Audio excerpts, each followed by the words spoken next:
Episode 57 billion, January 9th, 2024. Trump promises to end new wind farms. In episode 57 billion, 1 World, 2 United States, 3 California, 4 Hawaii. Main content. 1 World. Trump is at his absolute worst in a crisis. 3 Columnists. Imagine the world ahead. January 8th, 2025. The New York Times RAWSEP reaction to how largely conservative opinion writers' view of an approaching Trump's second presidency. Do you agree that some of these predictions of the Trump effect on the world may come to pass? We have been free to ignore the ramblings of Trump for the last 4 years because he could not make his aspirations come to fruition. Now, what do we legitimately have to anticipate Trump will do to destabilize democracies around the world while rejecting the U.S. traditional democratic allies in favor of autocracies such as those in Russia and Hungary? It has long been feared that Trump would hand Ukraine to Russia on a platter. It is likely that handover to autocracy will be welcomed by Trump by coming elections in Germany in February 2025 and in Austria this year, delivered in the form of neo-Nazi votes. Already Justin Trudeau has indicated his resignation will occur in March 2025, and the Canadian Liberal Party choices for his replacement all would have to face a fight with Trump over U.S. tariffs, which Trump threatens to impose, which would be a heavyweight economically to the Canadian people. Those are the main areas where the editor of RAWSEP sees crises for democracy in 2025 caused or abetted by a Trump anti-democratic agenda. These columnists imagine that narcissism is a reason behind Trump positions against democracy. The editor of RAWSEP finds this attention to the personality of Trump unhelpful. What does Trump intend to do?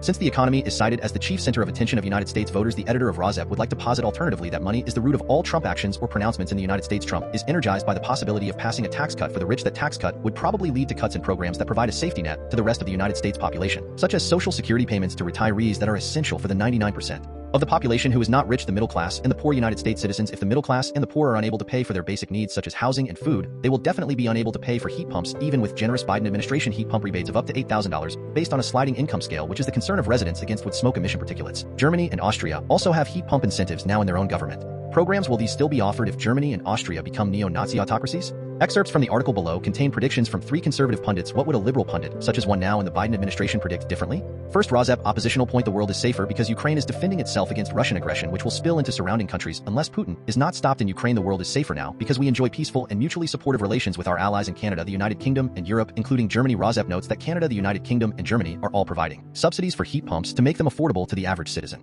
so that in the instances most crucial to RAWSEP aim, current indoor residential wood burners have no excuse for continuing to burn wood in the process, polluting the air in the yards of near neighbors, sickening the near neighbors, or causing their early deaths. RAWSEP notes that it is easier to concentrate on solving real problems, such as the air pollution caused by indoor residential wood burning, when there are not manufactured distractions dumped on the American people by a narcissist whose only aim in his second term is to lower taxes on the rich top 1%, which will probably be funded by cutting social programs for the other 99% of middle and low-income citizens. If retirees, for example, are denied Social Security, then they will have less money to change over to heat pumps from indoor residential wood burning. And secondly, heat pump rebates of up to $8,000 based on a sliding income scale may be clawed by Republicans at the behest of the incoming president. The leaders of the United Kingdom are staunch defenders of democracy, as is the Liberal Party in Canada and the current leader of Germany, Olaf Scholz. Second, RAWSEP oppositional point: these conservative opinion writers are being careful to phrase the fact that the incoming president will make concessions to Putin, essentially handing over Ukraine to Russia as a mere maybe. In fact, the incoming president is a danger to United States national security because the only way to negotiate with Putin on day one is to concede to Russia and thereby endanger our NATO allies with the expectation of more incursions into European territory, setting off endless war, or the fall of democratic European countries like dominoes to autocracy. Third, RAWSEP oppositional point: the columnists are distracted from the root problems that Trump intends to cause, handed to the columnists on a platter to distract them. A truck attack that only killed the suicidal perpetrator near a Trump hotel. Normal drone flights interpreted as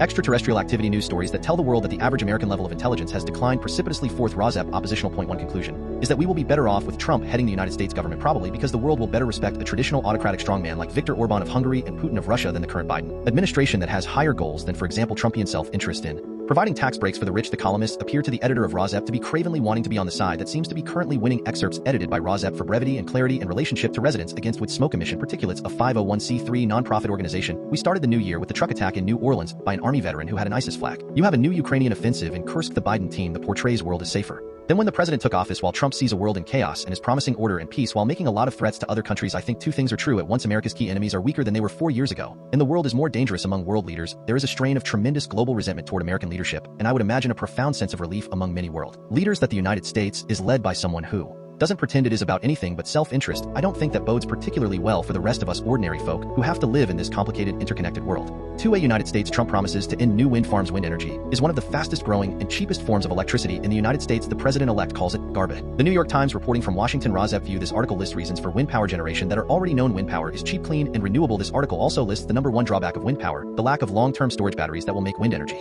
available at all times in the future. The Biden administration has tackled this problem by allocating money for research on long-term battery storage and allocating for a smarter electric grid extending to all rural areas. RAWSEP view this article also debunks Trump claims about wind power drawbacks that are untrue. Excerpts edited by RAWSEP for brevity and clarity in relationship to residents against wood smoke emission particulates, a 501c3 nonprofit organization. January 7th, 2025. President-elect Trump said on Tuesday that no new windmills would be built in the United States when he takes office, a direct rebuke of the Biden administration, which has approved 11 commercial-scale offshore wind projects. In a meandering news conference, Trump angrily attacked President Biden's decision this week to ban oil drilling off most of the U.S. coast and criticized federal spending on clean energy as throwing money right out the window, but he saved some of his sharpest words for wind turbines.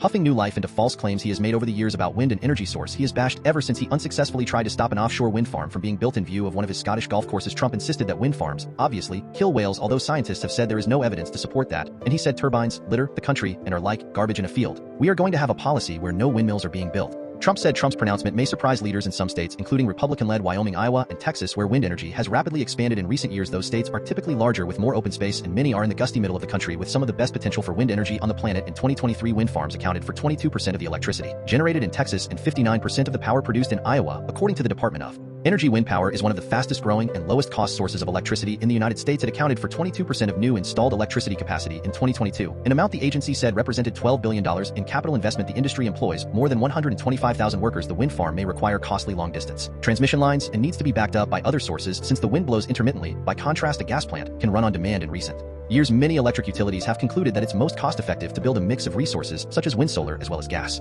To be United States ABC News President-elect Donald Trump has asked the U.S. Supreme Court to prevent Friday's sentencing in his New York criminal hush money case RAWSEP view, instead of notifying the American public how a new Trump administration will deal with pocketbook issues of ordinary Americans, such as the lowering price of groceries. Trump is focused on appealing sentencing for his felony convictions to the Supreme Court, and perhaps also firstly working to lower taxes for the rich 1%. Excerpts edited by RAWSEP for brevity and clarity and relationship to residents against wood smoke emission Particulates, a 501c3 nonprofit organization. January 8, 2024. In a filing Wednesday morning, defense lawyers argued that sentencing Trump, who has attempted to halt the case based on a claim of presidential immunity, would damage the institution of the presidency and the operations of the federal government. More appeals court denies Trump's bid to halt Friday's hush money sentencing. The Supreme Court has asked for a response from prosecutors in New York by Thursday at 10 a.m. Eastern Time. The Manhattan District Attorney's Office, when asked for comment, said they will respond in court papers with their application to the Supreme Court. Trump's lawyers have asked the country's highest court for an unprecedented intervention in the ongoing criminal case of a former president, whose appointment of 3 justices cemented the court's conservative majority that would effectively toss his criminal conviction less than 2 weeks ahead of his inauguration. The move came after a New York appeals court on Tuesday denied Trump's request to delay the January 10th sentencing. Trump was found guilty in May on 34 felony counts of falsifying business records related to a hush money payment made to adult film actress Stormy Daniels in order to boost his electoral prospects in the 2016 presidential election. In a 6-3 decision last year, the Supreme Court broadened the limits of presidential immunity, finding that a former president is presumptively immune from criminal liability for any official acts and absolutely immune for actions related to his core duties. The decision not only expanded the limits of presidential power, but also upended the criminal cases faced by Trump. Despite that favorable opinion, Trump faces uncertainty in convincing the justices to halt his sentencing. The Supreme Court does not typically take on random interlocutory appeals, even by a president-elect. The president-elected faces up to 4 years in prison, but New York Judge Juan Merchan has signaled that he plans to sentence Trump to an unconditional discharge, effectively a blemish on Trump's record, without prison fines or probation, in order to respect Trump's transition efforts and the principle of presidential immunity. 3 California Los Angeles Reuters. More than 30,000 people evacuated their homes as a wildfire ripped through an upscale coastal area of Los Angeles overnight, with Hollywood celebrities among those fleeing by car and on foot as flames engulfed homes and set hillsides ablaze. RAWSEP view. See the purple air. PM25 levels are at least above 300 micrograms per cubic meter. RAWSEP sees this illustration of the inability of people to live in the air pollution of wood burning without fleeing. The option of staying inside sealed homes with multiple air purifiers running appears not to be an option for those in the direct path of the flames, but people in nearby suburbs of Los Angeles are doubtless also experiencing the PM25 air pollution from nearby neighborhoods, which are experiencing the full PM25 effect of wood burning or other solid fuel burning. Excerpts edited by RAWSEP for brevity and clarity. In relationship to residents against wood smoke emission Particulates, a 501c3 nonprofit organization, weather conditions were expected to deteriorate further throughout Wednesday as a windstorm and arid conditions fanned a blaze in the Pacific Palisades neighborhood, and at least 2 others in the Los Angeles area. Forecasters said California Governor Gavin Newsom declared a state of emergency on Tuesday. Numerous buildings were destroyed and nearly 3,000 acres, 1,200 hectares, burned in Pacific Palisades, which lies between the beach towns of Santa Monica and Malibu. Officials said the area is home to many film and music stars. Roads were jammed with people fleeing the inferno, some abandoning their cars as flames licked the edges and plumes of smoke and flames rose in the night sky over Los Angeles and its suburbs. Biden trip abandoned. RAWSEP view. The Biden-Harris administration planned to have a ceremony to create 2 new national monuments in California was delayed by a combination of 3 wildfires in the Los Angeles area. National monuments at the Palisades. Fire in the community of Pacific Palisades started Tuesday morning. The community of about 23,000 people is nestled between the Santa Monica Mountains and the Pacific Ocean. It is about 5 miles northwest of Santa Monica and 10 miles east of Malibu, just off Pacific Coast Highway. The Eaton Fire near the foothill community of Altadena also prompted evacuation orders in the San Gabriel Valley east of Los Angeles after it started Tuesday evening. The Hearst fires start late Tuesday in Sylmar, located in the northern San Fernando Valley of Los Angeles. Biden designates 2 new California national monuments protecting 848 acres. The Chuckwalla National Monument and the Satitla Highlands National Monument. The Chuckwalla National Monument creates the Moab to Mojave Conservation Corridor, the largest corridor of protected land in the United States covering 18 million acres that stretch around 600 miles. Both the Chuckwalla National Monument and the Satitla Highlands National Monument, which is located in Northern California's mountainous interior, will protect clean water for communities. Excerpts edited by RAWSEP for brevity and clarity in relationship to residents against wood smoke emission particulates, a 501c3 nonprofit organization. The powerful winds forced to change President Joe Biden's travel plans, grounding Air Force One in Los Angeles. He had planned to make a short flight inland to the Coachella Valley for a ceremony to create 2 new national monuments in California. Biden said in a statement overnight that he had been briefed on the wildfires and offered federal help. A federal grant had already been approved to help reimburse the state of California for its fire response. Biden said. One website, WDEL, states that travel plans of President Biden and Jill Biden on Wednesday, January 8, 2025, are to in the morning depart Los Angeles, California, and return to the White House. For Hawaii, I'm the governor of Hawaii. I've seen what vaccine skepticism can do. RAWSEP view. The governor of Hawaii cites further evidence, this time from his state, of the harm of vaccine skepticism to human health and public health. RAWSEP view. Vaccine skepticism is like belief in the scientifically debunked theory of carbon neutrality of wood burning. The scientific proof is there that vaccines save lives. The scientific proof is there that wood burning emits 28 times the PM25 and CO2 as the fossil